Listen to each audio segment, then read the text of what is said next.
I will call the September 5th Town Council meeting to order. I would ask that you would stand with me in honor of America. I pledge allegiance to the flag of the United States of America and to the republic for which it stands, one nation, under God, indivisible, with liberty and justice for all. Roll call. Councilor Roy?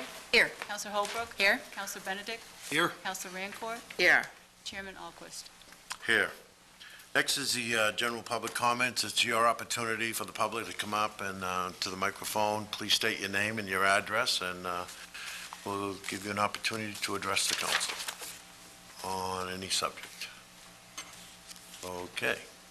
I'll ask you one more time. Anybody would like to do that? There's always other opportunities through the meeting for you to speak on the items that are presented, so I suspect some of you there are here for that.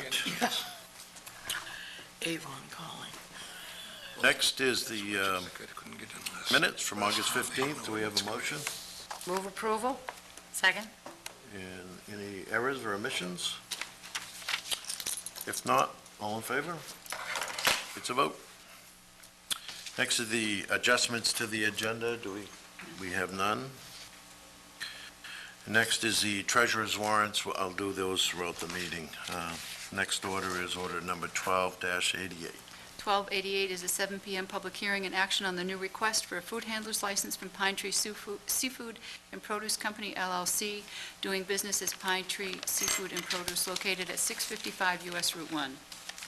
And this is a public hearing. I'll open the public hearing. Is there anybody from the public who would like to speak on this matter? Anyone? Seeing none, I'll close the public hearing. What's the wishes of the council? Move approval. Second. Any comments? If not, all those in favor? It's a vote. Order 1289 is a 7 p.m. public hearing and action on the new request for a combined massage establishment massage therapist license from Ashley E. Watts, I can't even talk, sorry, doing business as Ashley Watts LMT, located at 153 U.S. Route 1. And this is a public hearing. I'll open the public hearing. Is there anybody from the public who would like to speak on this matter? Seeing none, I'll close the public hearing. What's the pleasure of the council? Move approval. Second. Any discussion? Just welcome another massage therapist. Everybody should be relaxed. Yes, I kind of like that myself. All those in favor? It's a vote. Resolution 1205 is act to recognize Saturday, September 29th, 2012, as National Public Lands Day. We have a motion. Going to read it? Go ahead. Be it resolved by the Town Council, Town of Scarborough, and Town Council assemble, whereas America's system of public lands includes parks, unique landscapes, forests, wood, wildlife, refuges, historic trails, natural streams and wetlands, nature centers, gardens, and other landmark areas throughout the nation that individually and collectively represent irreplaceable national resources.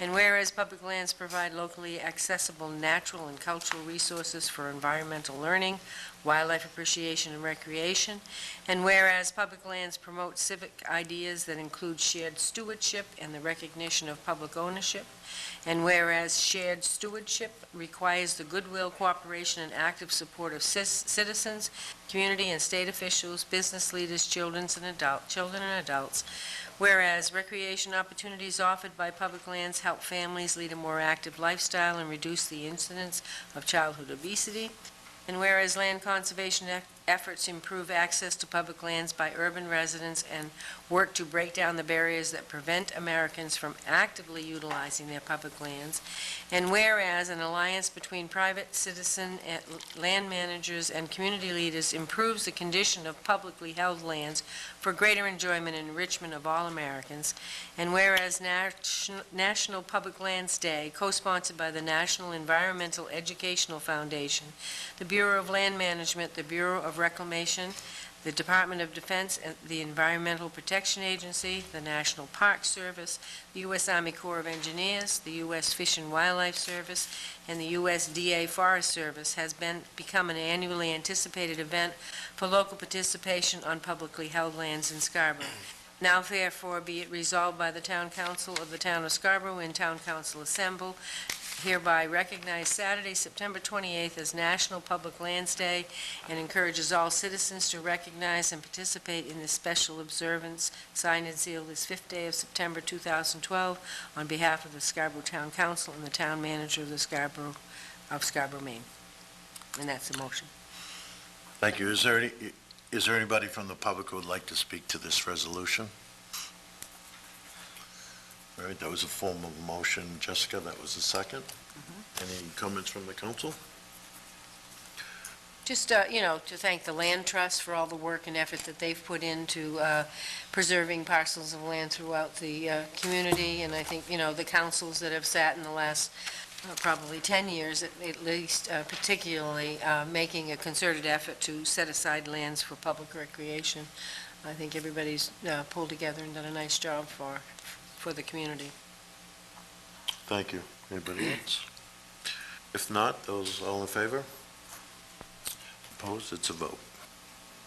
Under old business, order number 1276 is a second reading on the proposed amendments to the Town of Scarborough official zoning map to update the zoning along Pine Point Road and Holly Street. Town planner's here. Will give us a brief description.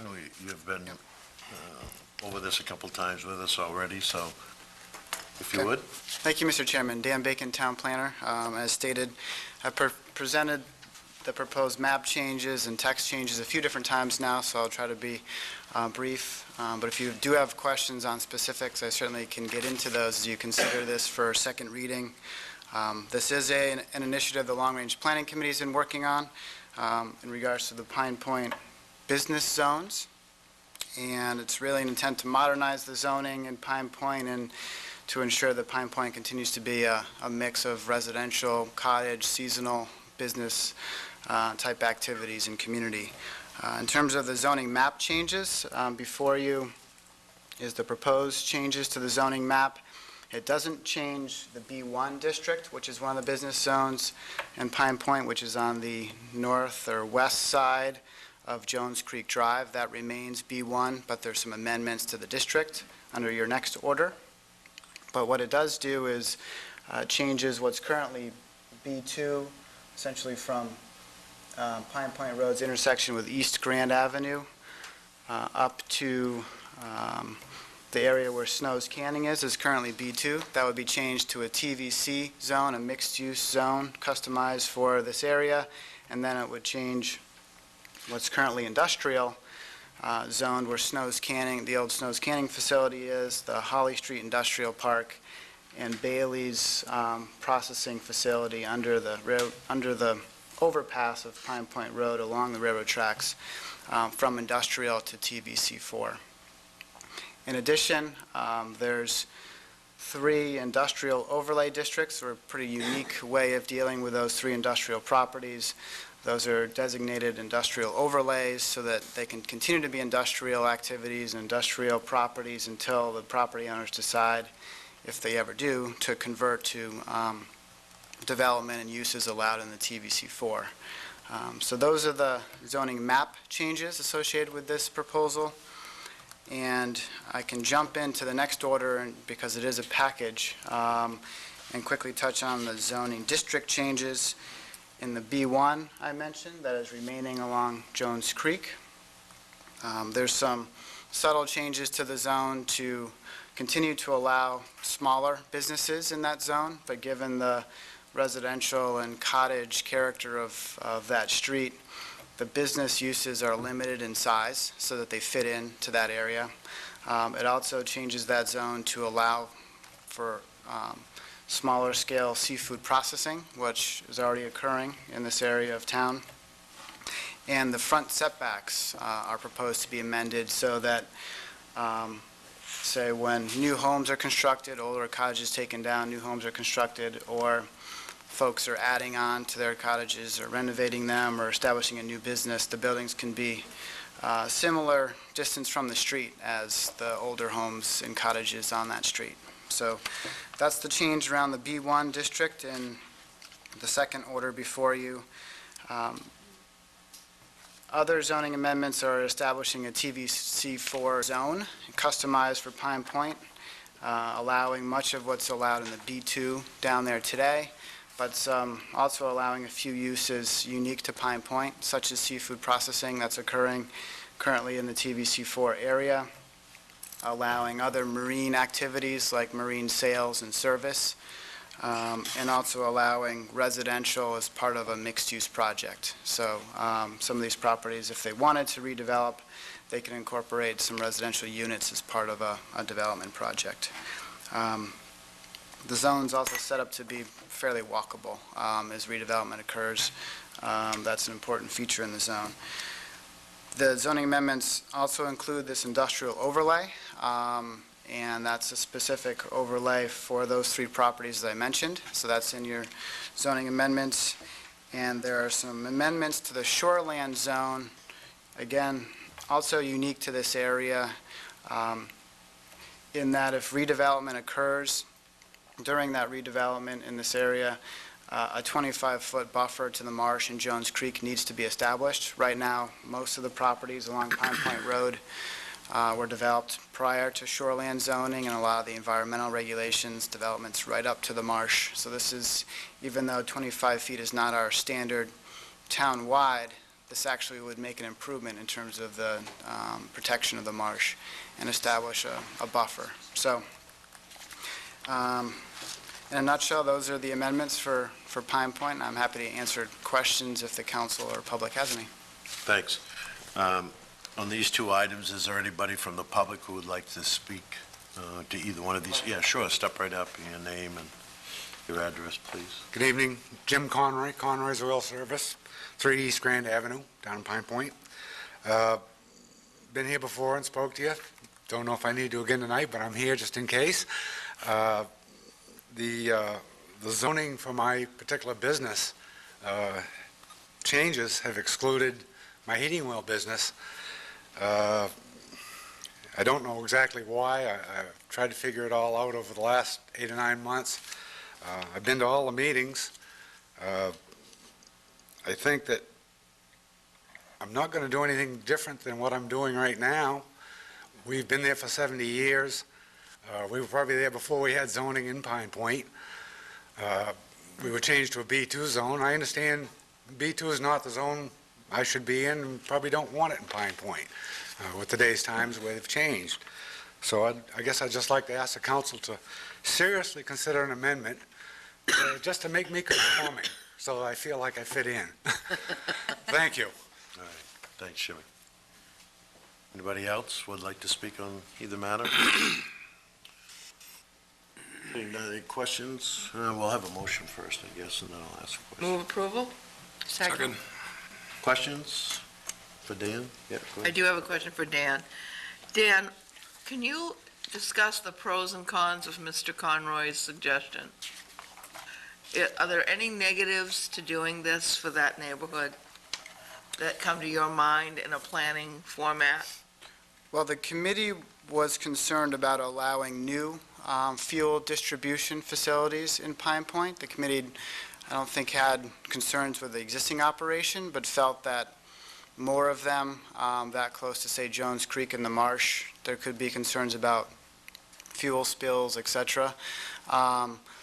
But if I understand correctly, Mr. Conroy is looking for essentially to be considered a permitted use for the facility if it already exists today, and we've done that in a number of other zones where, so that certain businesses don't become non-conforming, but we don't see additional ones on neighboring properties. We've allowed them as permitted uses if they're existing as of a certain date. So I can't speak for the committee, but in terms of planning staff, I think it's appropriate to allow it as a permitted use if it's an existing business today. And it doesn't change much. Otherwise, he would be non-conforming and still be open for business. The benefit to Mr. Conroy would be he wouldn't need to go see the Board of Appeals if he wants to make some changes to his operation or perhaps expand a little bit. So I don't see major issues with that idea. So I guess to further clarify, that by adding his business as it currently exists, we would therefore not be allowing, that language would not allow others of a similar business type to come into that zone. If you make an amendment that says, say, fuel distribution businesses are allowed if they're existing as of September 1st, 2012. Thank Or you. whatever, so therefore he's protected, but not new businesses can't Coming be in. established on Thank other you. properties. Thank you. Yep. Councilor Sullivan has now joined us. Councilor Benedict. Dan, I just wondered because Mr. Conroy has been in front of us numerous times with pretty much the same request, and I believe that we had asked for it to be done, to be presented to us, to write a language to be deemed appropriate, so that he doesn't have to go to sleep in mystery every night. Right. And it doesn't appear that if it wasn't, I guess I'd like to know how come it wasn't. Was there a reason that you didn't? I butted. Aye. Councilor Holbrook. I have it. I am the keeper of the motion, apparently. Oh, he has done I have it. He crafted language. He sent it to me. Because this is the language that was passed by the council at first reading, Yeah. I can't amend it for you, but I can provide the council with a draft amendment Correction to add it, and so that's, Fair enough. Thank you. I'm hoarding. Sorry. Okay, thank you. Anybody else like to speak? No. If not, all those in favor? This is just a map. Yep. But wouldn't the map need to reflect the new, too? it would, the amendment that's being talked about would need to be in the new TBC4 zoning district, But it which is wouldn't your affect the second. map? No. Okay, Which is the second. Which is the second one? okay. Order 1277 is a second reading on the proposed amendments to Chapter 405, the Town of Scarborough zoning ordinance, to update the B1 district and establish both a TVC4 district and an industrial overlay district, and proposed amendments to Chapter 405B, the Town of Scarborough's shoreland zoning ordinance, to amend the standards for development in the TVC4 and the industrial overlay districts and functionally water-dependent uses. And we asked the public earlier if they wanted to speak on this. Is there anybody else? We'll open it again to the public. Get some people come in. If not, we'll take a motion. Move approval. Second. Council Holbrook? I'd like to offer a motion for order number 12-77, and I move to amend the proposed TVC4 district to add fuel distribution facilities existing as of September 1st, 2012, as a permitted use in the zone. Second. Okay, discussion on the amendment? I think that does what you wanted to do, Councilor Benedict. I move the amendment. So read. Okay. Any discussion on amendment? If not, we'll vote on the amendment. All those in favor? Okay, now the main motion. Any discussion, more discussion on the main motion? No? No, I think I heard from most of the public that they supported this, and I think making Mr. Conroy feel happy will be a good outcome. Part of the group. Makes us all happy. You're happy, Jimmy, we're all happy. Could I just ask a question, Dan? I beg your pardon. I know Council Rancourt, it's been a rallying cry for as long as I've known her, Yes, particularly with stormwater standards and other green building techniques. I did notice some of the new suggested language under, I guess, section, it's on page 15 that I'm looking at, under flexible lot coverage. It has to do with green building technology and approaches. Could you just speak a bit to that, just so, I guess at least Councilor Rancourt appreciates what this intends to do?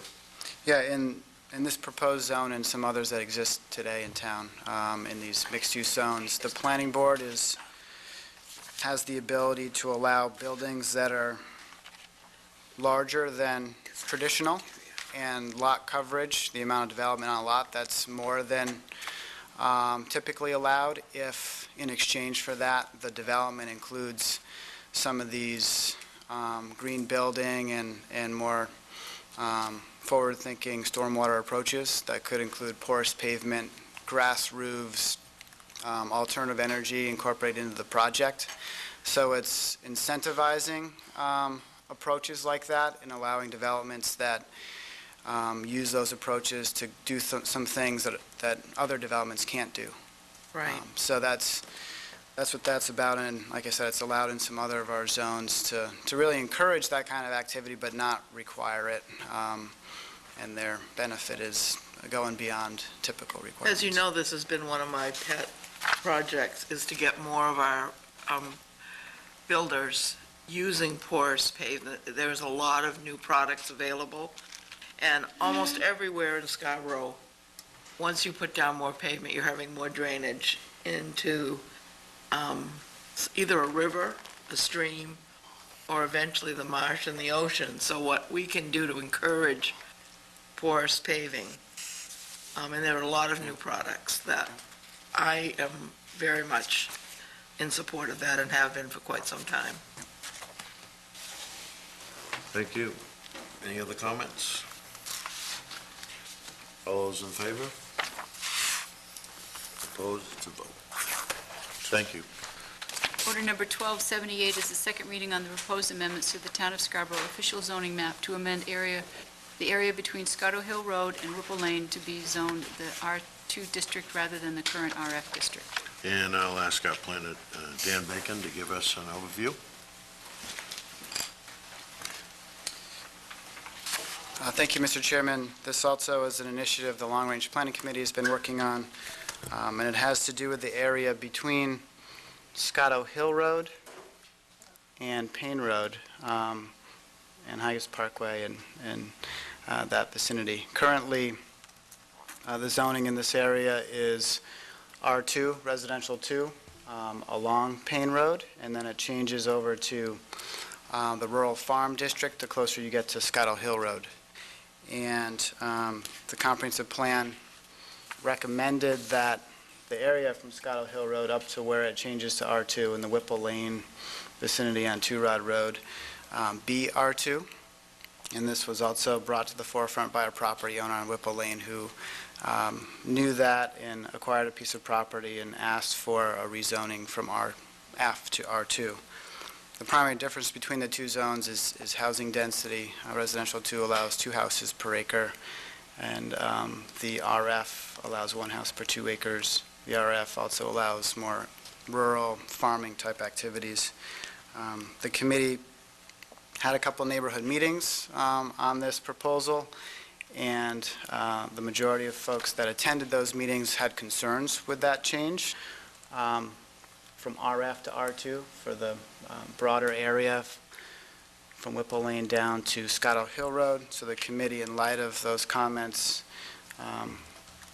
is proposing a more modest zone change to apply to the south side of Whipple Lane so that both sides of Whipple Lane are zoned R2, given also that Whipple Lane leads to Lillian Way, that's an R2 neighborhood. The committee also is recommending changes to the R2 RF zoning boundary from Scotto Hill Road up to Two Rod Road, really simply to follow property lines so that properties are either in the R2 or in the RF and not dealing with 2 different standards in terms of zoning. So this is what was passed at first reading, the Long Range Planning Committee's recommendation, and that's a quick overview of the neighborhood meeting process. Thank you. Is there anybody from the public who would like to speak on this before we take action? Just step right up and give your name if there is. Yep, go ahead.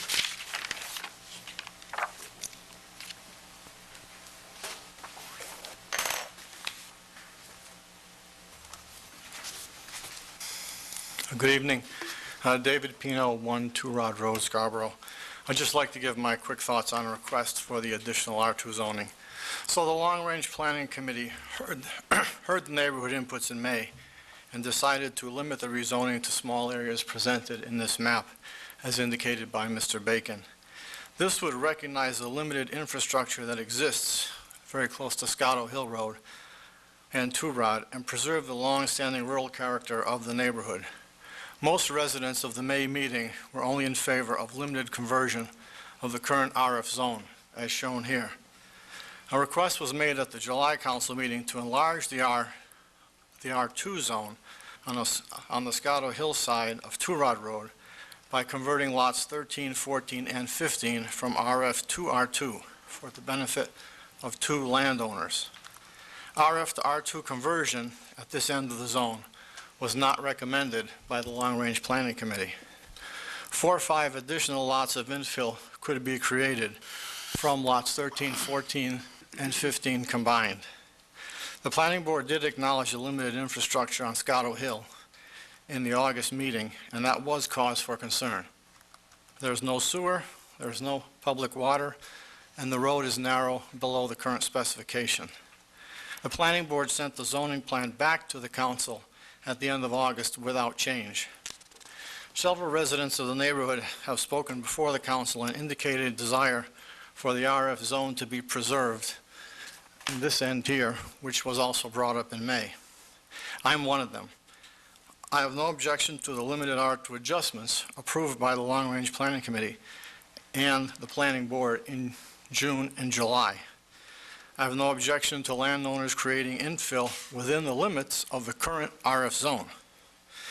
I do object to specific lots beyond the Long Range Planning Committee's recommendation being rezoned R2 to allow the owners to create maximum infill for their sole benefit. No positive benefit to the neighborhood or the town has been offered by the lot owners to justify further erosion of the current RF zone.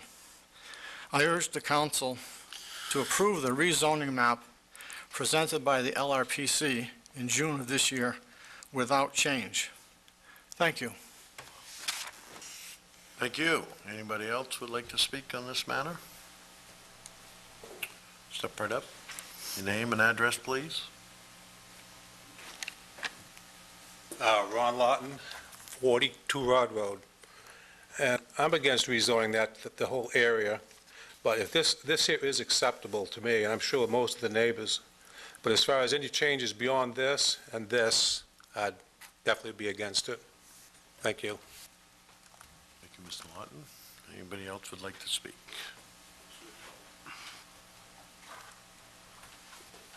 Paul Andrulli, 8 and 6 Two Rod Road. We were included in the original coming down along Two Rod Road, and we would still like to be considered for changing over to R2. I have spoken with the Water District, and we are looking into bringing water line down to Scotto Hill Road, which would actually bring water to Scotto Hill and open up a vein for everyone on Scotto Hill. So, thank you. Anybody else? Seeing none, what's the pleasure of the council? Move approval? Second. Yep, that comes very quick. Yeah, Dan, I have no objection to the 3 triangles. My concern is the section along Whipple Lane, and I believe that there is no, right now, sewer or city water, except maybe on the first lot there. There is not sewer in this area at all. There is public water, Portland Water District water, that goes down Whipple Lane, just past, and serves Lillian Way and goes just past Lillian Way, but does not go all the way to the last house at the end of Lillian Way. So I would say more than 2/3 of Lillian Way is served by public water, So, but not sewer. there's still a 1/3 area that's on a well, most likely, and would be affected by additional sewers, perhaps positional septic tanks going in on that property. That's my concern, is whether somebody's going to be adversely affected by that. Other than that, I don't have any problems with this, but I think that's a very serious concern. Thank you. Council Roy? Yeah, and I think we looked at that sewer, Council Rancourt, and the placement of the sewer on the lot itself would be probably the most detrimental to that lot, based on the topography of the land that, prior, that goes along Whipple Lane before it. So we did look at that a little bit. The other thing, I don't know whether it was clear as Mr. Lawton spoke, but one of the changes that was requested by Ms. Clow, who is a friend of Bill Stroud, she owns that first parcel beyond the RF, and with the prior zoning, you can see it cut diagonally across her lot. And then with the new proposal, it moved her entire lot to R2.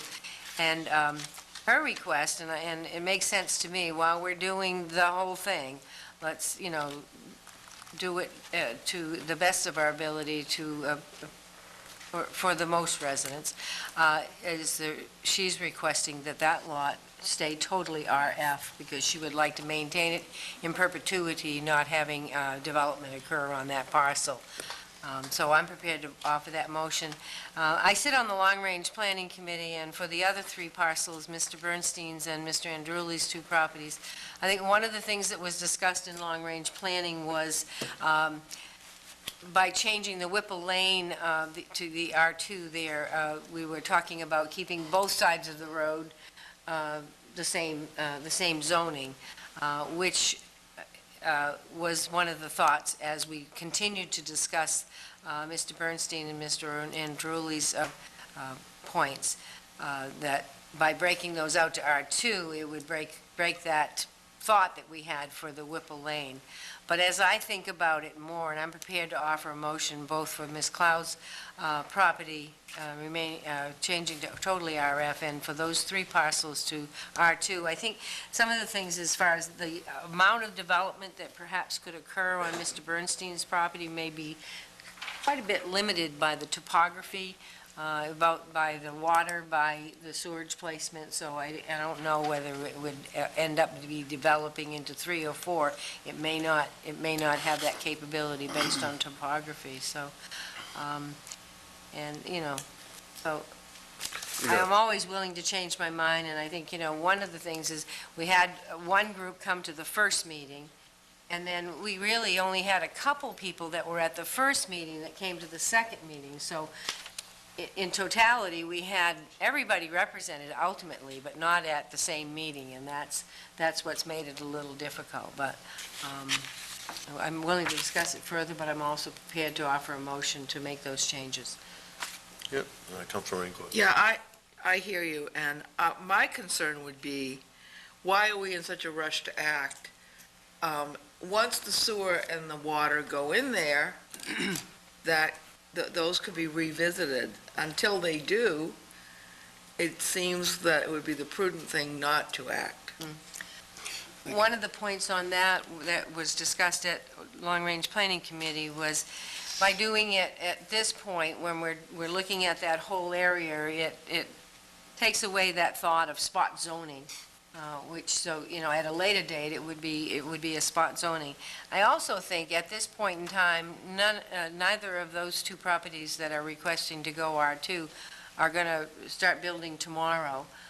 They have to have 100-foot frontage. There's a lot of things that need to be done, and I don't think there are any definitive plans. It's just trying to be, prospective and look out into the future about what they might do with that parcel. And what two are you talking about, Judy? There are, Scarborough Hill, where Two Rod Road starts, the first lot is Mr. Bernstein's, and then the second lot is Mr. Andruli's, and the third lot is Mr. Andruli's, where his house is. Those are the three lots that are in question. And then the other lot is Ms. Clow's lot, which is, with the revision from the Long Range Planning Committee, moved totally to R2, and she's requesting that it stay RF, which would expand the RF space. It would kind of, tit for tat, we're exchanging a little bit of land, so. Councilor Sullivan? Oh, I was just saying, if we're not changing the zoning, then who's gonna do the water upgrades and sewer upgrades? They'll never happen. Just to What Councilor Rancourt was saying.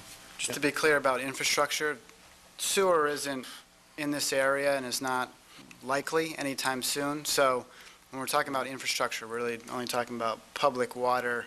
And then each lot needs to meet the state minimums in terms of lot size to have on-site wastewater, so a septic system. And all these house lots in R2 that are on this side of Payne Road, that are in the newer developments, have the half an acre, which is 20,000 square feet, which is required. There are some lots west of Payne Road that were developed prior to the current plumbing standards, have smaller lots. So just, I want to be clear on the infrastructure out there. Councilor Benedict? Dan, I got a question. I think I gotta be asking Rich's question in a different form. Chicken or egg? Do we have to rezone the land before there will be an approval for water and/or sewer going up there? I mean, what has to happen first? You can, I mean, there's no plans to extend sewer in this area in the foreseeable future, number one. In terms of rezoning, I mean, there is public water right now on Whipple Lane, and that was one of the reasons that the committee recommended it be rezoned, because house lots could be created and could tie into the public water. Down here on Scotto Hill Road, if these lots became R2, there wouldn't necessarily need to be a need to extend public water. They may want to because of poor groundwater source. It's my understanding that the wells in this area have to be drilled very deep to have water, so that's why they want to extend public water. They don't have to, but it's probably more reliable water supply. Does that help answer your question? Yes, There's no chicken or egg, I don't think. Yeah. the chicken and the egg race to the line. Councilor Roy? Yeah, I'd like to make a motion, just so we could get the motion on the table. I would move that we amend the main motion and add the changing of Ms. Cloud's lot to totally to RF, and changing of lots 13, 14, and 15 to R2. Second. I call that spot zoning. Discussion? Yeah, Councilor Holden. I'll just weigh in on it a little bit. Certainly, I can completely understand and respect Mrs. Clow. Realistically, the RF is more restrictive if she wishes to remain there. I don't have an issue with that. One thing I'll point out for me is I'll be supporting it is the 3 lots that we're looking at. I travel through there quite a bit, actually. The zoning is R2 on part of Scotto Hill. There would actually be abutting to the R2. So it's not a huge off-the-mark change for this. It is that zoning on that road. You're going to be extremely limited in that specific spot as well. That is almost the crest top of that part of Scotto Hill where it's the peak. The buildings and structures that are, I mean, you're blasting to get in there. So I highly doubt you're going to see cluster houses or, any of the other things. You might blast out room enough for 1 or 2 extras by the time you get septic and well, but you're going to be very limited on those 3 properties. So certainly, again, at the request of, the owners, I can see that, I can justify it. So I'll be voting in favor of the motion. Anybody else? We'll vote in favor of the amendment first, as presented. All those in favor of the amendment? Opposed? One opposed. Now the main motion as amended. All those in favor? Opposed? One opposed. Thank you. Next. Under new business order number 12-90 is a first reading and refer to the planning board the proposed amendments to Chapter 405, the floodplain management ordinance as amended, to amend the standards for building elevation within the 100-year floodplain. And Jay's going to do this first. Good evening. Yes, actually, if I could, I'd like to address item 12-90, 12-91, and 12-92 in concert. They're all related. Sure. Certainly I can, is that okay? Yeah, that's Okay, great. wonderful. Just by way of quick background, in 2010, the town of Scarborough joined with Saco, Old Orchard Beach, and Biddeford to create the Saco Bay Sea Level Adaptation Work Group, commonly referred to as SLOG. The purpose of SLOG is to develop and implement regional climate change adaptation strategies to respond to sea level rise and for the communities to become more resilient to coastal storms in Saco Bay. We began our work back in 2010 by looking at background data and trying to understand the issue of sea level rise. We worked with Peter Savinsky, who's here tonight, who can help answer any sort of detailed data type questions, as he did a lot of that work for us. He worked for the Maine Department of Conservation, and John Lockman from Southern Maine Regional Planning Commission really helped our communities along in this effort. And we began, as I said, trying to understand the issue of sea level rise. And when we looked at the historic data of tide charts in the region, as well as looking at scientific projections, we came to an agreement between the four communities to take a look at what would the impacts be with the anticipated sea level rise of 2 feet in the next 100 years. That seems to be on the low end of scientific understanding and modeling, but that was the number we agreed to. We didn't get into the issues of why sea level is rising. We're just, again, looking at the trends and recognizing that that's occurring. So once we understood sea level rise and came to the number that we wanted to understand, the 2 foot of sea level rise, we looked at the impacts that would have on the various communities. We did a number of mapping analysis through GIS, Geographic Information Systems, looking at the properties and structures, private structures, residents, businesses, as well as public infrastructure, roads, sewer, pump stations, and the like that might be impacted.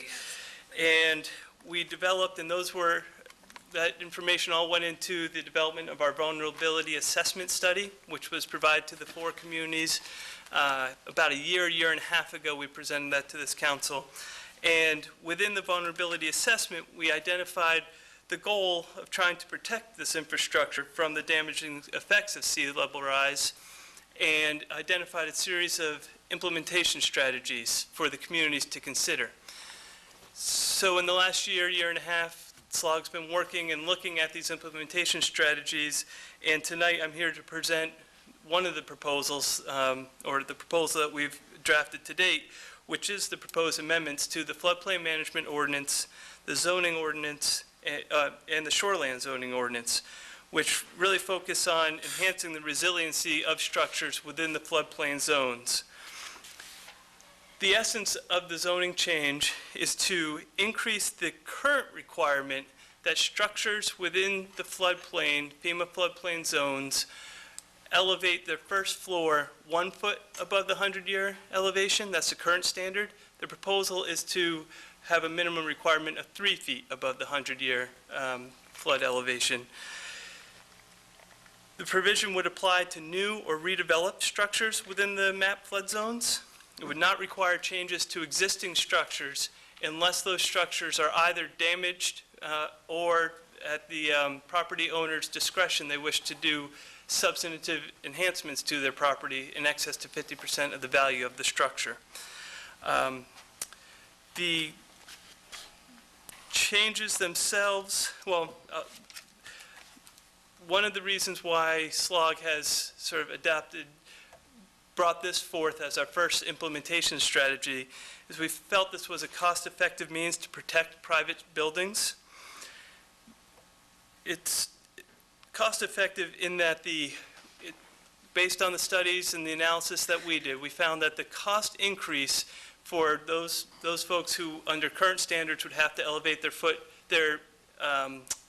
floorboard 1 foot to 3 foot, would probably add about 0.25% to 1.25% to the overall project costs, but that the savings overall in the reduction of floodplain insurance would offset those increases. It's very variable, of course, depending on which flood zone you're in, what type of flood enhancements or protections one puts into their property.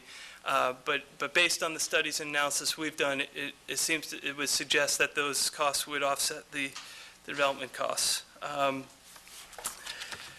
So with that, I guess, the changes the zoning ordinance changes are presented in your packets. A lot of them are just striking out the word 1 foot and adding in the word 3 feet. There are two other elements I'd just like to touch on. One, real briefly, in June of this year, we actually received a letter from the floodplain management coordinator at the state. They identified 5 inconsistencies in our ordinance. They're very administrative and technical in nature. It's about changing the reference date to a study or the state statute reference, and those have been incorporated. Those are fairly technical. One other more significant change that was discussed through the ordinance committee process had to do with concerns that were expressed regarding how the regulations might restrict or limit the ability of existing structures to meet the increased floorboard standard. An example would be if currently a structure sits at 35 feet and the zone they're in has a height limit of 35 feet, and their structure is damaged by the greater than 50%. The concern was that in order to rebuild that exact same structure and meet the standard, they would basically be going up to 38 feet, and that would require getting a variance through the Zoning Board of Appeals. The ordinance committee thought that probably an unnecessary burden, where if someone's just trying to meet the standard, they should be able to do that through just our standard regular building permit process.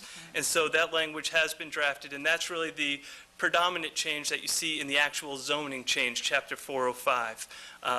So I guess with that, I turn it back to you, Mr. Chairman. Hopefully I've addressed. Stand by. Why don't we ask the public, is there anybody from the public who would like to ask Jay any questions before we go any further? Yep, sure. Your name and your address, please. Thank you, Mr. Chair. My name is John Delahanty. I own property at 33 King Street in Pine Point. And first, I'd just like to say thank you for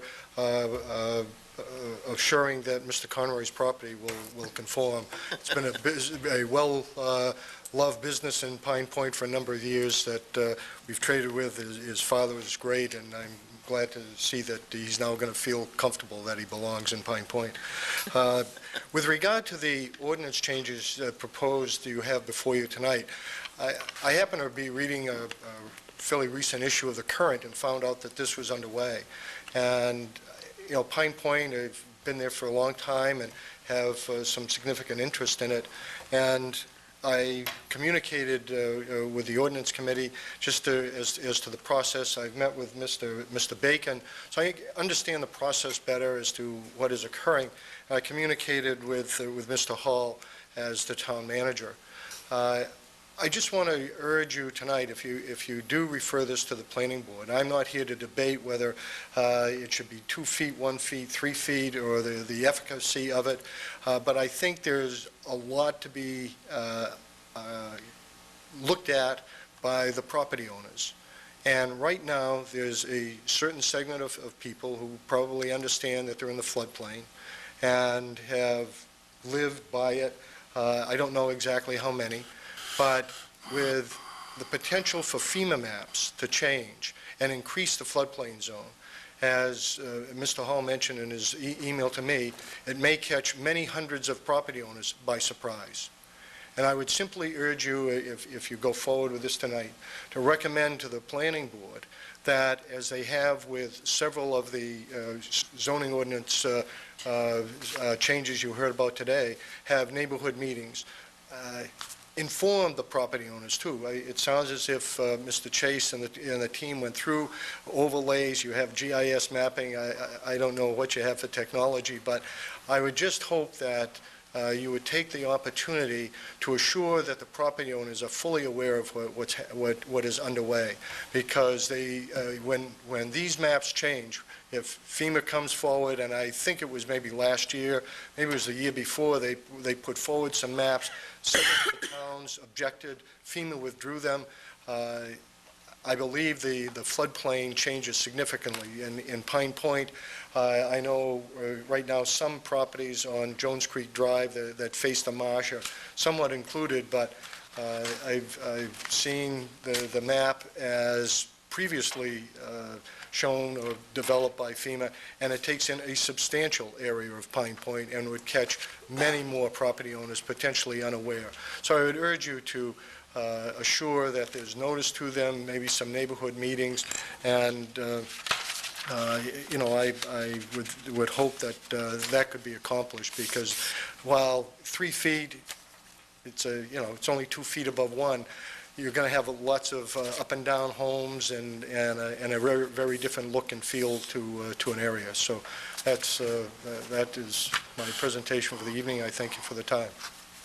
Thank you for your comments. Is there anyone else who would like to speak on this issue? If not, what's the pleasure of the council? Tom?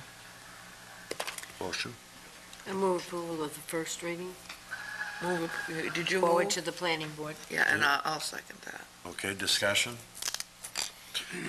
Council Rankler? Yeah, I do think that Mr. Delahanty has a good point about how aware people are. I think people are becoming more and more aware, just from, for example, Hurricane Isaac and the amount of water that came from that and is affecting that area. For those of us who have been on the council for a while, and I think you were on, Jessica, even when Slog came and did the presentation about how the rising seawater, how much of Scarborough is going to be affected in a 50 to 100-year plan of what we're facing. But I'm not sure the general public is really that aware of the possibilities. And not that we want to scare people, but the fact is, people are going to need to think about being more prepared. And any steps that they can do along the way to prepare for that, for any of us who are at sea level, which a lot of us are here. So I think it's a good idea to pass this on to the planning board to get their input, but I also think either some kind of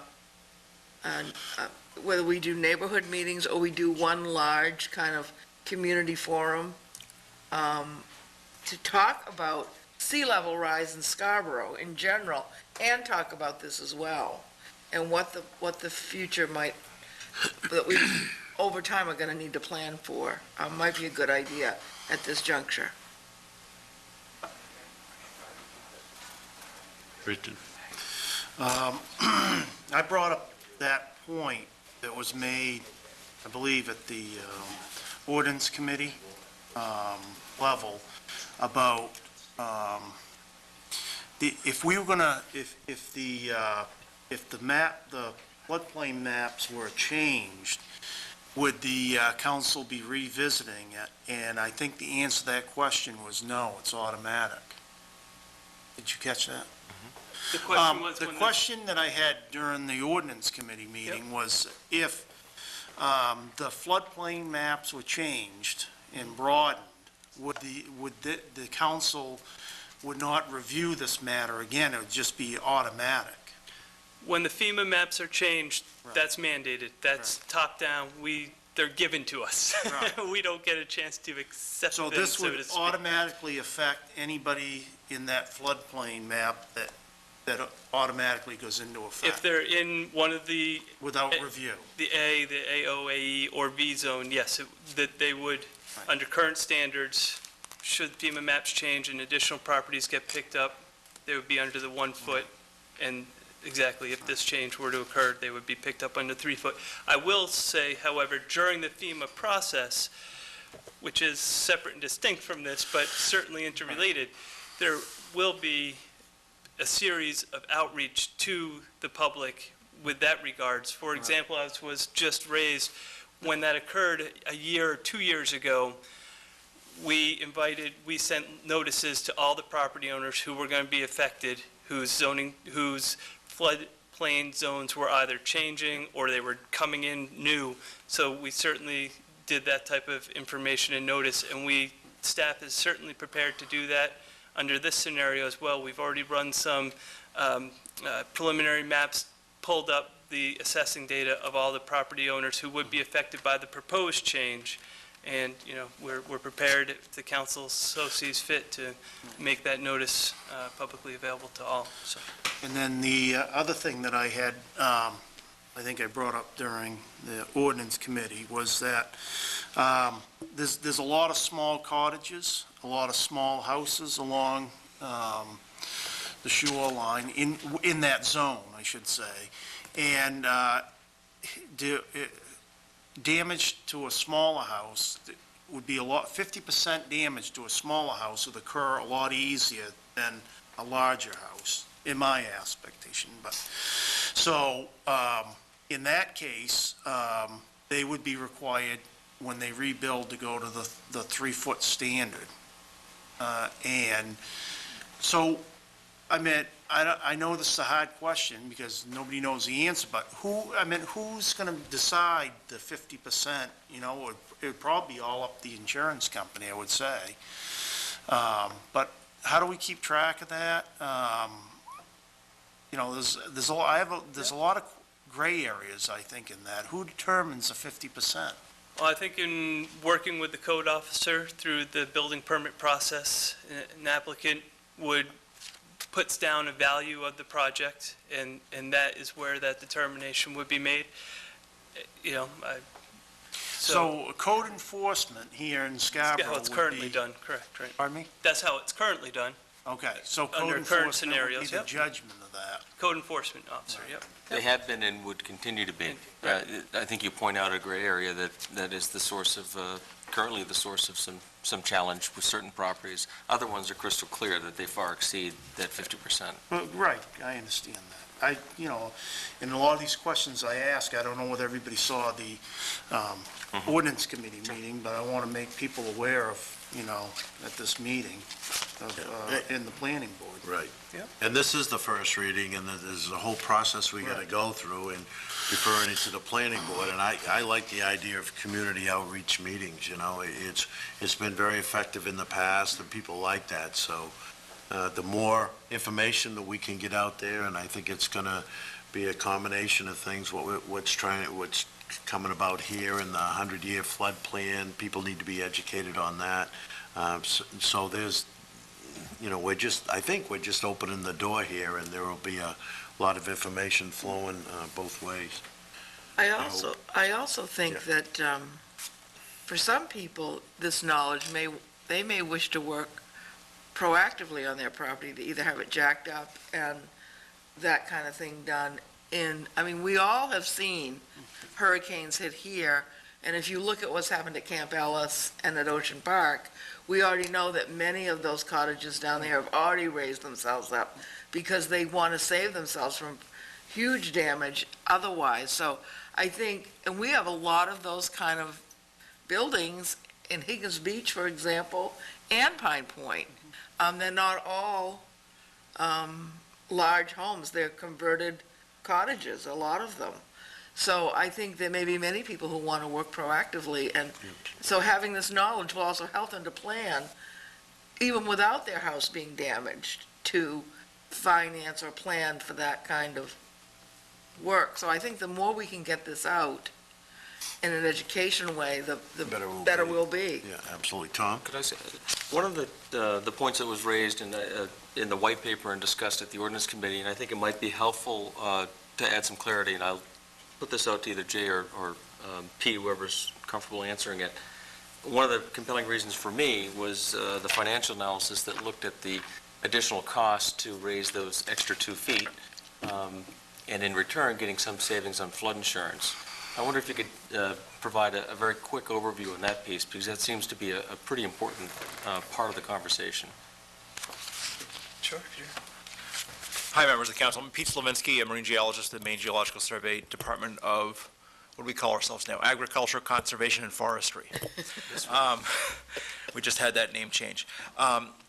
In answer to Mr. Hall's question, basically the way this system would benefit existing properties in the tidal floodplain is it's a very minimal cost to actually increase the freeboard or the the height that a structure is elevated. The initial cost is elevating it altogether. There's no new triggers under this proposed change for that.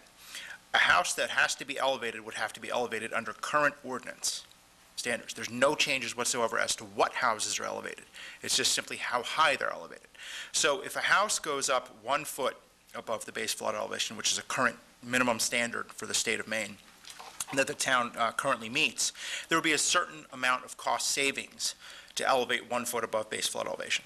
So if you go 2 feet above base flood elevation, there's very minimal costs to the property owner to raise the additional 2 feet, because you're basically pounding posts that are a little bit longer into the ground.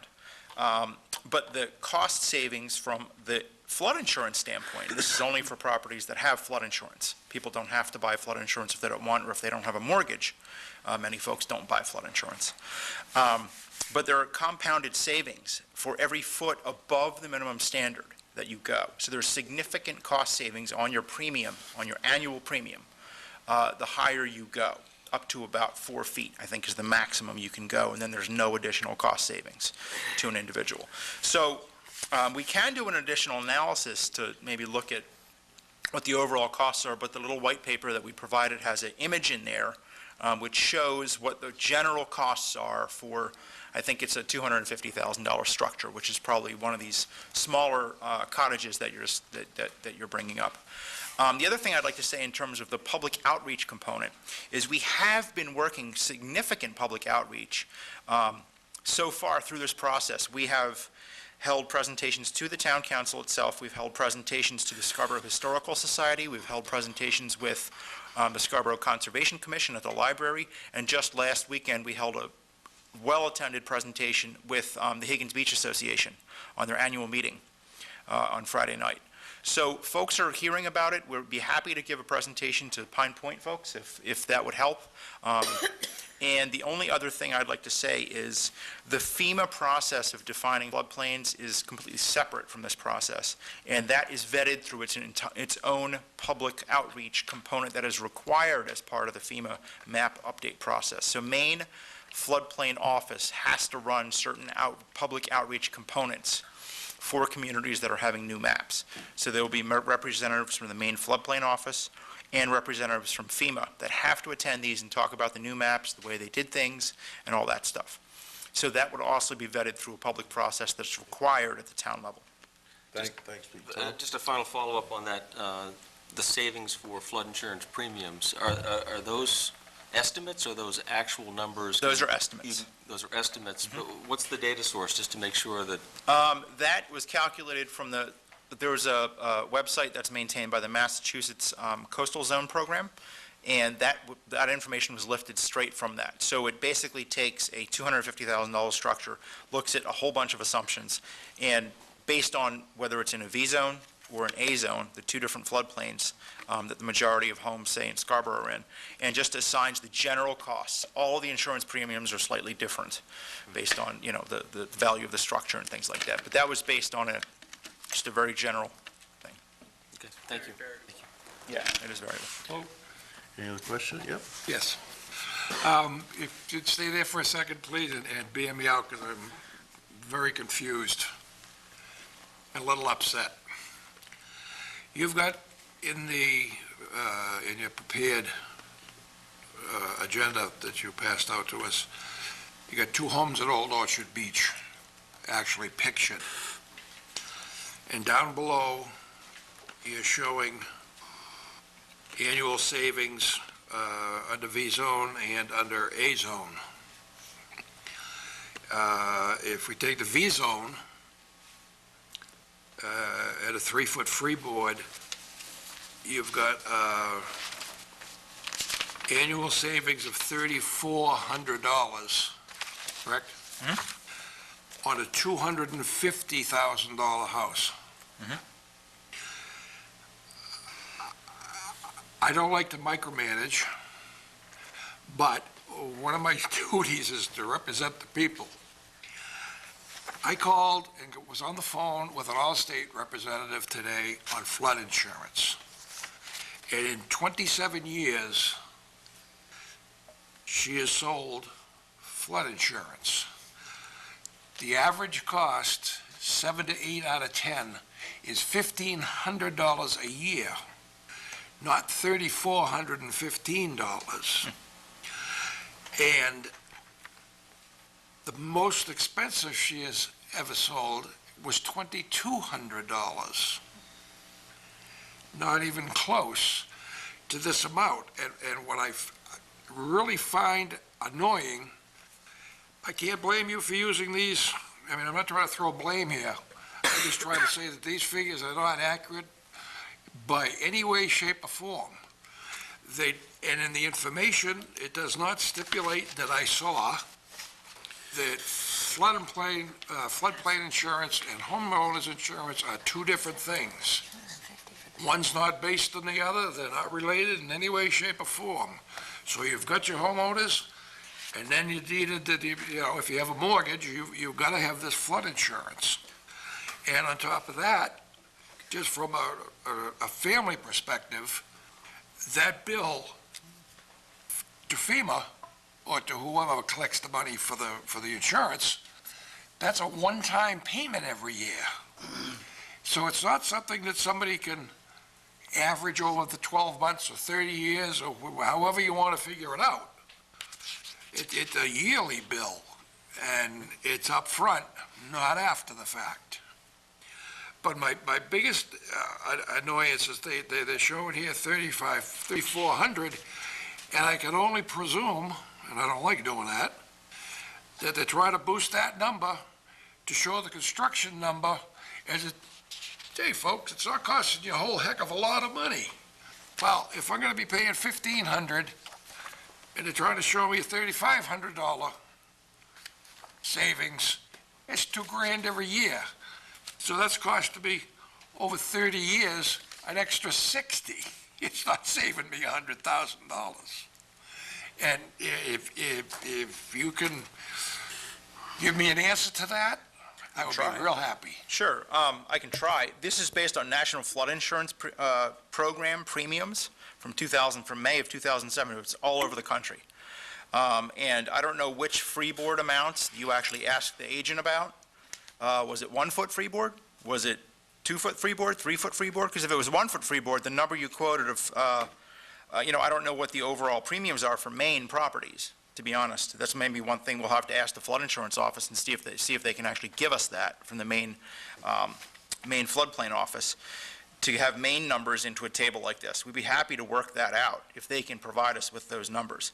These are just from the National Flood Insurance Program premiums from around the entire country. So that aspect of your question, I'm not sure I can answer. But I'm not sure, were you talking about 1 foot of freeboard or 3 feet of freeboard? 3 foot. 3 foot. Then we'll have to check these numbers. I mean, I'll check and see where they actually got these numbers from. You said they were out of Massachusetts. Everything's higher over there. Yeah. But, and I have a second question. I think it would be imperative on us, whether it's through you, so that everything is written by the same people.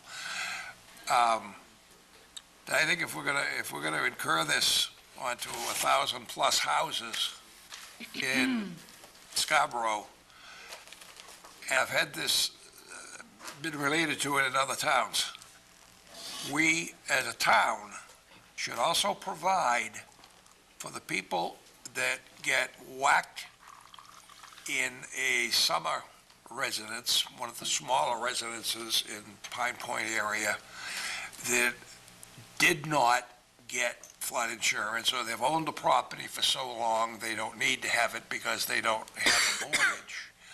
But I think that the town should have a fund of a sort to protect these people, because the ones that don't know about it are going to be hanging by their suspenders. All of a sudden they need over 50%, or whoever within the town tells them you've got 65%, you've got to rebuild a jacket 3 feet. I think that in helping the people, that the town should have a footing, I believe, and if they can't borrow the money for whatever, I mean, there's a million reasons why they can't do it, to assist them. And I think that should be made well-known I think planning stage. one important point that probably does need to be made is maybe the annual savings percentages on the numbers would be applicable, and I don't know. The 25, 50, and 62% annual savings. So even if it is a $1,200 policy versus $3,400, for instance, there would be, those percentages of savings probably would kick in. So the numbers may not jive with what, for instance, values of properties average would be for Scarborough. But the annual savings on the policies, the percentage of annual savings, so if you go up 1 foot instead of being built on the ground, 25% for your annual policy savings. I think those percentages would be consistent.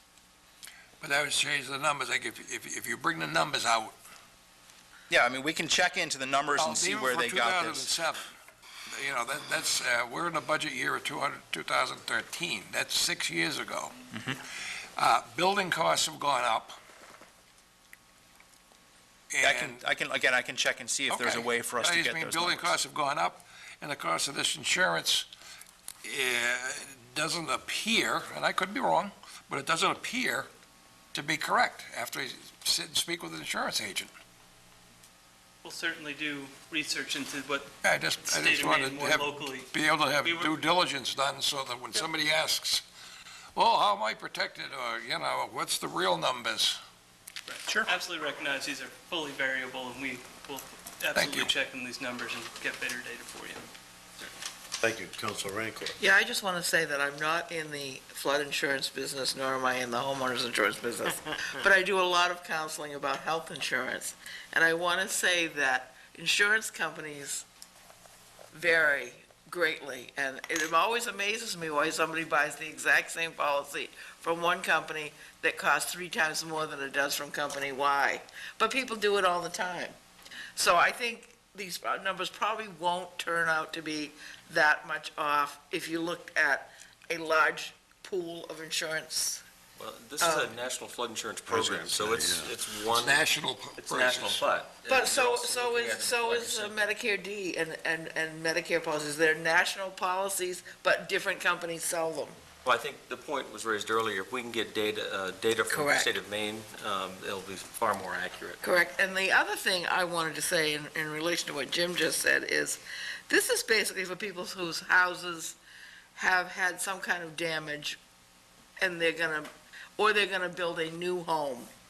This is not for, nobody's gonna be forced to do this. Yes, they are. Oh, no, they're not. If their house burned down, they gotta do something to it anyway. So, It's that same thing. but it's very close. I mean, why would you build something that can be flooded again? It's the same argument we always have, is why do people keep building where there's always problems? Why don't they, move it back a little or what have you? So if they're willing to take that risk, then there has to be some protection for us, and to have a fund to help fund that for them. I'd like to have that for my property down in Florida. When we had all those hurricanes, they stopped selling homeowners insurance to people who are in the way of hurricanes. You can't even get it in some sections of Florida. So those are the risks of life. You choose where you live, and you have to bear up under it. So I hear what you're saying, but I don't think we can be somebody's bank either. Well, I don't think we need to be able to, I don't think we should mandate. In fact, our experience, knock on wood, is that we don't have the catastrophic natural disasters and loss by that means.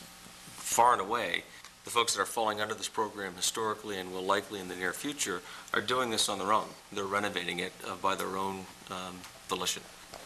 So it's a conscious decision. That's not to say we're immune, and that's really at the heart of what we're talking about. It's protecting against those catastrophic losses potentially.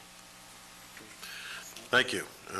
Again, this is a first reading, and it's going to be referred to the planning board if we vote for it. So if that's all the discussion, we have a motion on the table in a second. All those in favor? It's a vote. Order number 1291 is the first reading and refer to the planning board the proposed amendments to Chapter 405, the Town of Scarborough zoning ordinance, to amend the standards for non-conforming buildings or structures within the 100-year floodplain. Yeah, and Jay explained this earlier. This is all interrelated. I can go over the specifics of each item, but they're all one and the same. Yeah. One begets the other. Yeah. Anybody from the public want to speak on this item? Okay, what is the pleasure of the council? Move approval. Second. Any discussion? Seeing none, all those in favor? It's a vote. Order number 1292 is a first reading and refer to the planning board the proposed amendments to Chapter 405C, this Town of Scarborough Shoreland zoning ordinance, to amend the standards for building elevation within the 100-year floodplain. Again, the same thing, Jay, we Same discussed things, it. And all interrelated. You got it. anybody from the public who would like to speak on this matter? Seeing none, pleasure of the council? Move approval. Second. Discussion? Yeah, just one thing. I just want to remind everybody, this is the first reading, it's all three items are going to the planning board. Exactly. And Thank we you. will have lots of public outreach. And lots of public outreach, that's exactly right. Thank you. All those in favor? Opposed? It's a vote. Did you, okay. Order number 1293 is act on the names posted to the Ad hoc Transportation Committee as recommended by the Appointments Committee at the August 15th Town Council meeting. Council Holbrook. What did I do with that? Thank you, folks. Those names that were posted there, you're going to tell us? I broke my iPad, so you're going to bear with me. Did. Here we are. The following names are posted at the August 15th Town Council meeting to the Ad hoc Transportation Committee. We have Susan Ogles from the Long Range Planning Committee, Stephen Burge from representative of the business community, Roger Chabot as a Scarborough resident, Catherine Fellows as a Scarborough resident, Ron Mazer from the Planning Board, and Carol Rancourt as a representative of the Oak Hill Pedestrian Plan Committee member. It is also, and I just lost it. Where did it go? It was, Yeah, that's, Is that everybody? that's on this one, and I think she's got another one after. oh, is Let's that? do this Yes. one. All right. That was in the That was a form formal of a motion, and we have a second. Second. Discussion? Seeing none, all those in favor? Opposed? Order number 1294 is act on the council chair appointment of Councilor Sullivan to serve on the Appointments Committee and as council liaison to the Ad hoc Transportation Committee. That's where it went. Move approval? Second. Discussion? Thank you, Richard, for stepping forward. All those in favor? It's a vote. Order number 1295 is act on the request to appoint the town clerk as registrar of voters pursuant to Title 21A of the Maine Revised Statute subsection 101.2. We'll have a motion. Anybody from the public wants to speak on this matter? Seeing none. Move pleasure of the approval. Second? Second. Discussion? She keeps coming back for more. Yeah, yeah, it does. That's right. All those in favor? Opposed? It's a vote. Order number 1296 is act on the request to place the referendum question to purchase a new ladder truck on the local ballot for the November 6, 2012 municipal election. Anybody from the public would like to speak on this matter? Seeing none, what's the pleasure of the council? Move approval. Second. Discussion? I just might, interestingly enough, the reason why I just wanted to share that this has to be as a ballot question is a new ladder truck. I lost it again, but it's $1 million. That's why it has to go out for referendum. So just food for thought. They're not cheap. You have to, and eventually you have to replace everything. So.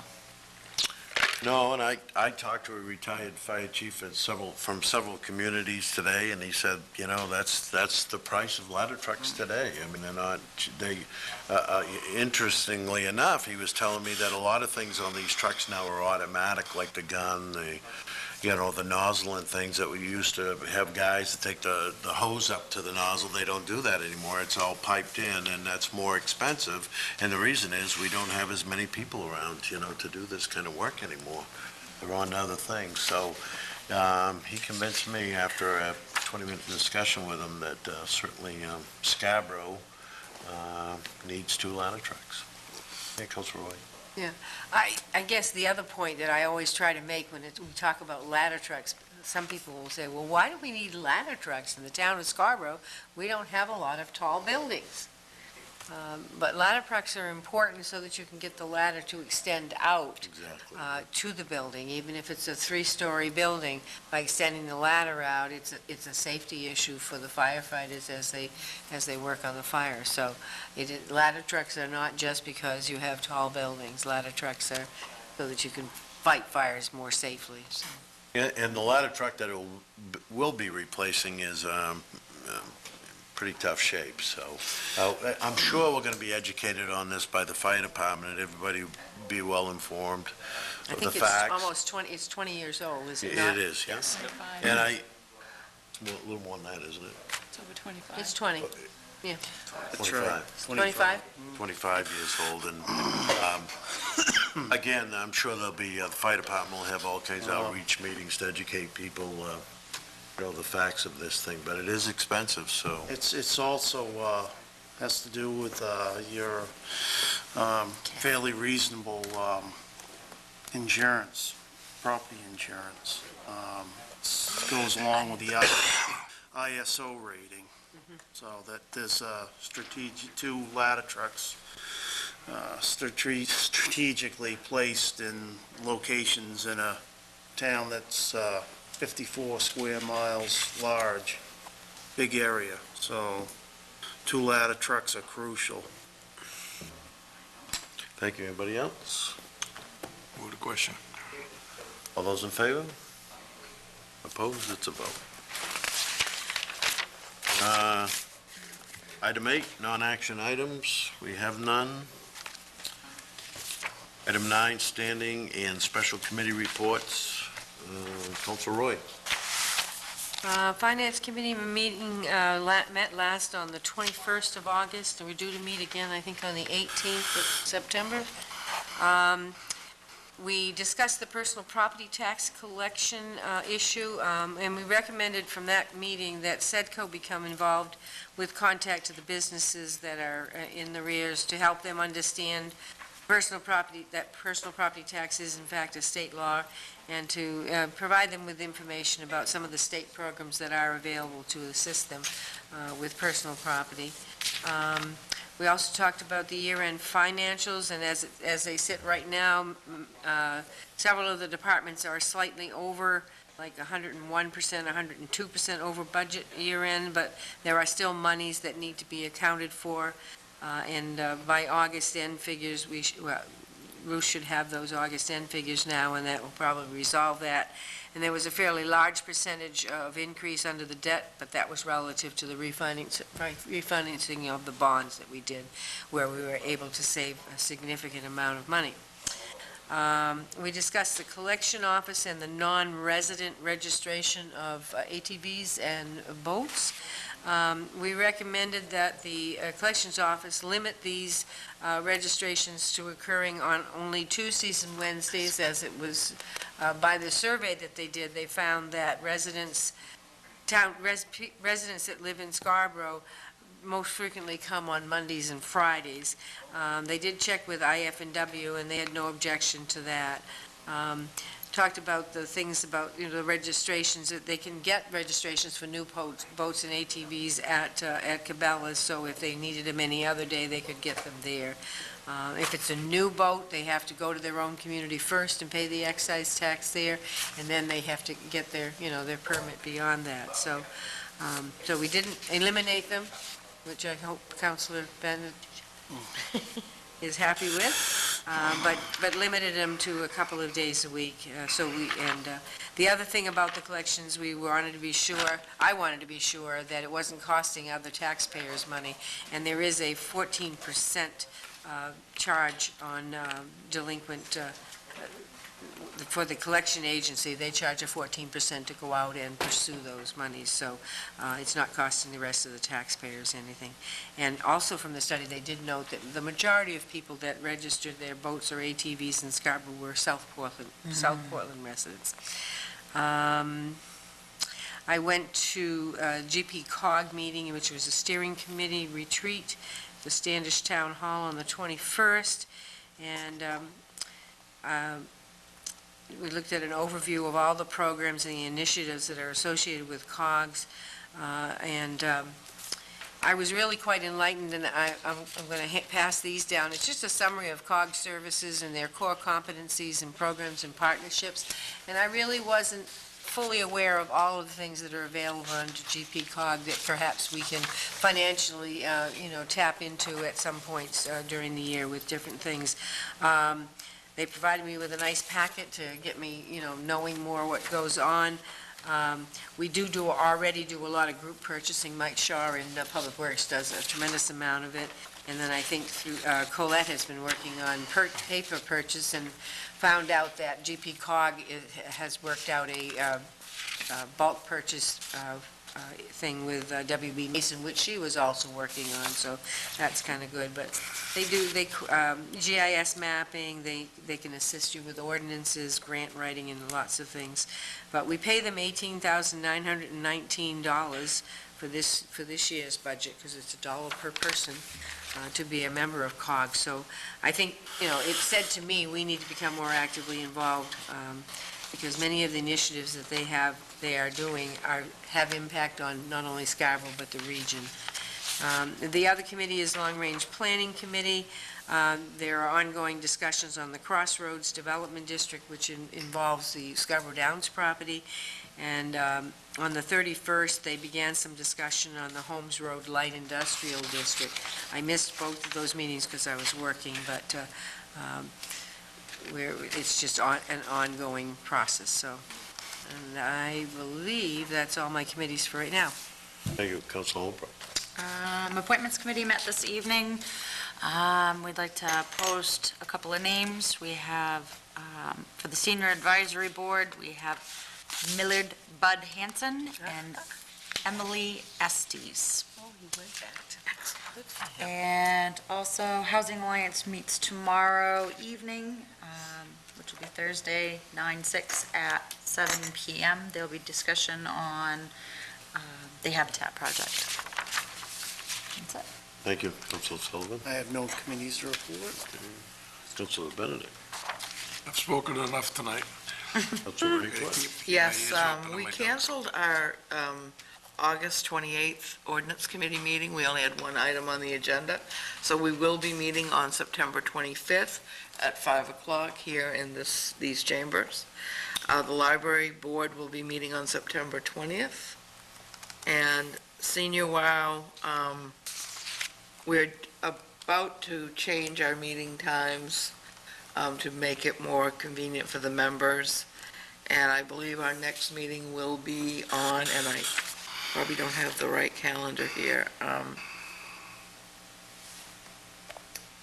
think it's going to be September 20th at 8:15. It's a Thursday. Okay.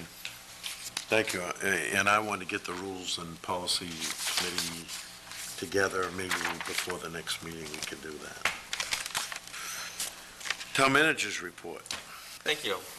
Been quite busy. I'll just run down through a list of things that I've updated council on, but I think they're worthy of some, public comment as well.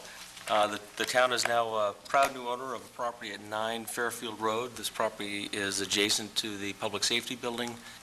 Council has been working with staff for the better part of the summer for this acquisition. At this point, the police department and its tactical team is interested in doing some training in the existing single-family home. We don't see any long-term value in maintaining the home for any municipal use. In the near term, we'll be cleaning up the site. There's an above-ground pool and an associated deck that we'd like to remove, just to remove any liability in the near term. And we'll likely be looking to raise the structure sometime later this fall as Public Works schedule permits. We want to do this in-house, and we certainly are capable of doing so.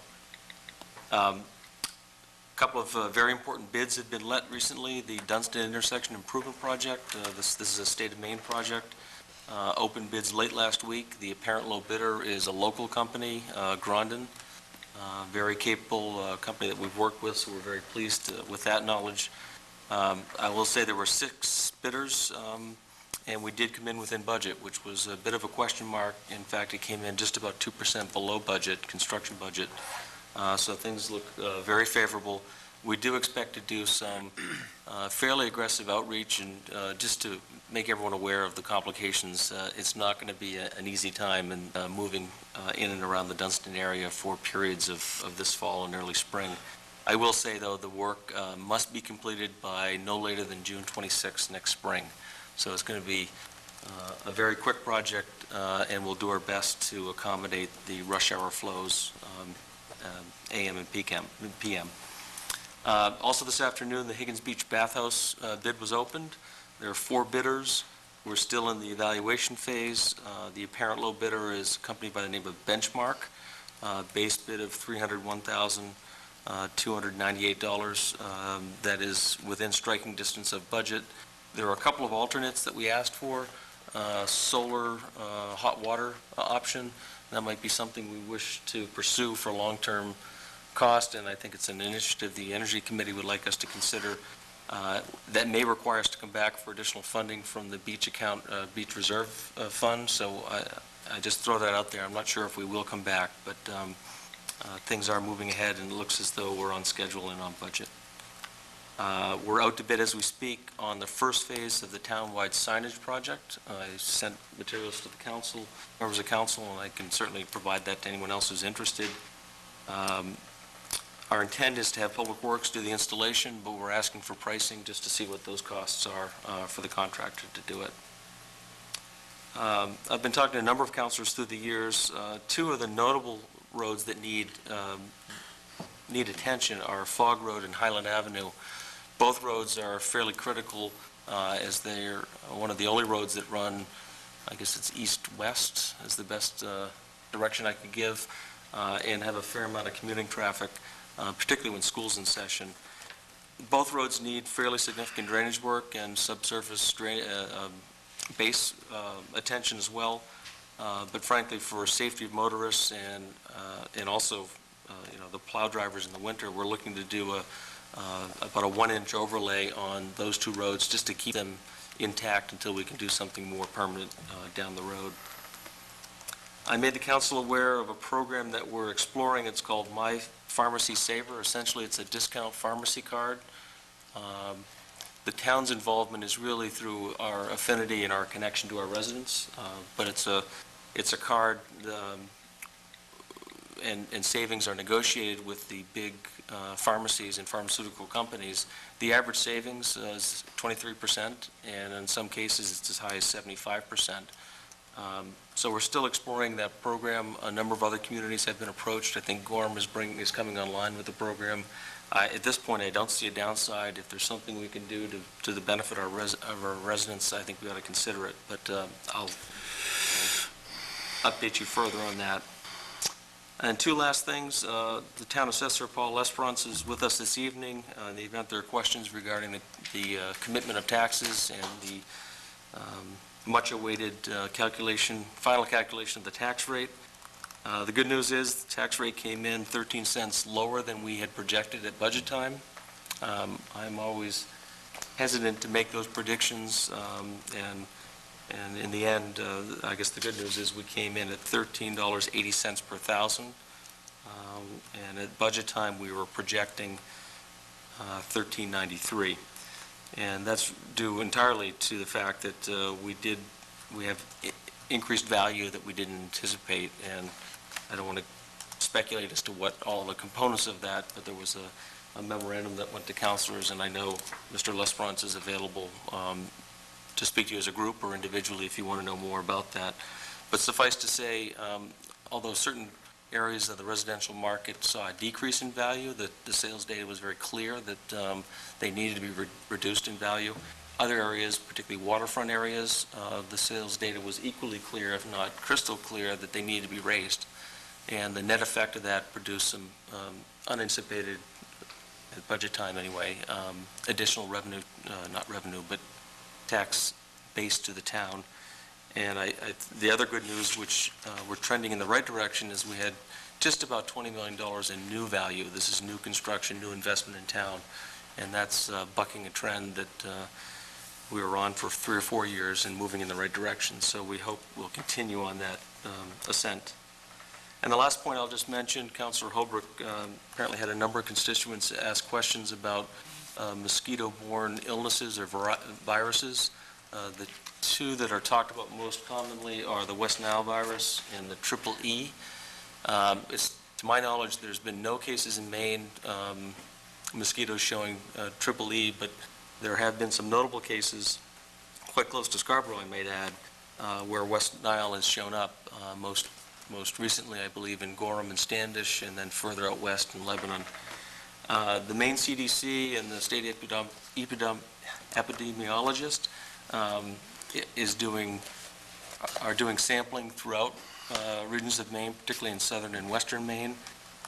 At this point, there's been no coordinated municipal response that I'm aware of any community in Maine, but they are certainly talking about simple prevention methods that we should all exercise, and they're fairly common sense.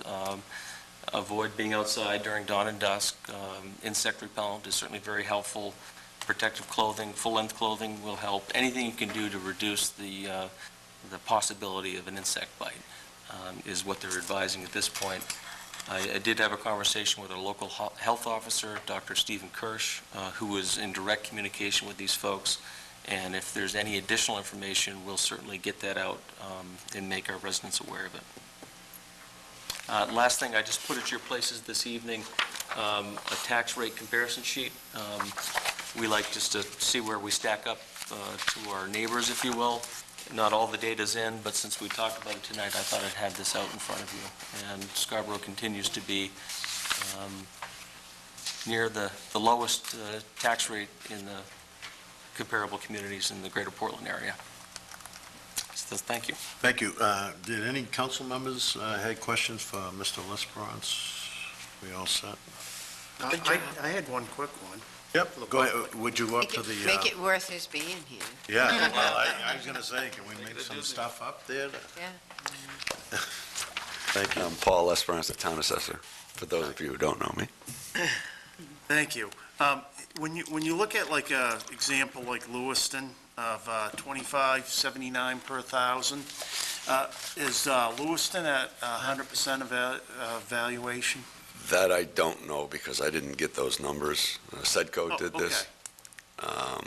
But yeah, ratio would play into something Right, like but when you that. see some of these high figures, they're not probably at the But valuation. they have to be at least at 70%. At least 70. Yes. Right, okay. That's the minimum. And what do you think, Falmouth will probably come in being the lowest? Do you think? I don't know. I'm not sure. I can find out tomorrow. I didn't call her up, but I didn't know I Falmouth placed them wasn't ahead on of there. us. They've been trending slightly less than us, and I don't expect that will change dramatically. So again, residential and commercial is up a little bit, the commercial part of it, evaluation. We didn't add that much commercial this year. We added more personal property, so that did help the commercial. The real estate was up about 15 million. That's a combination residential and commercial, what little commercial we had. And then we added almost 6 million in personal property, more than last year, which helped. We were projecting 15 million in new value at the budget time, but then we ended up adding 20 million. But overall, with the changes I made between the additions and decreases, the net was 40 million. Any other questions? Thanks, Paul. Thank you. Thank you. Good You're job. welcome. We appreciate it. Wish we had more questions for you there, or we could, maybe He's next probably time glad get we you at the don't. beginning of the meeting. But next is council member comments. Mr. Benedict. You have any comments? Not any more than I did before. Okay. No, We like thank that. you. Councilor Rancourt. I have a couple. One is that on Monday, September 10th, through the courtesy of the town hall, Southern Maine Agency on Aging is going to be offering a seminar open free to the public on financial abuse of the elderly. It's going to give seniors and other people who are interested in taking care of seniors a opportunity to attend a session put on by the Maine Office of Securities and the Federal Securities Office. And from the federal government, Judith Shaw will be here to speak, and we'll have some state speakers as well. The session begins at 2:30, ends at 4:30. There will be an additional session a little bit later for people who want to get further training, but it's free to the public. Please feel free to come. And then I also had to share with you a little article that the town manager shared with me tonight, and it shows a picture of sort of like what my brother or maybe Ronnie looked like when they were about 12 years old.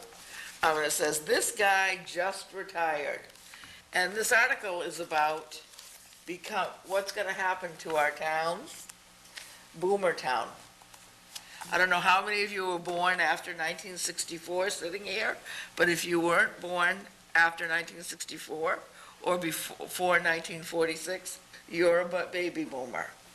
And this whole article is really apropos to my concerns about Black Point Road and the traffic there, because we need to be thinking about infrastructure for our town that relates to the hugely increasing population that we're going to see in the next 25 to 50 years of older people, including sidewalks, bike paths, alternate transportation, crosswalks that are timed, well-lit, the kind of lighting, all those kind of issues that I've been, for 9 years, talking about as a member of this town council.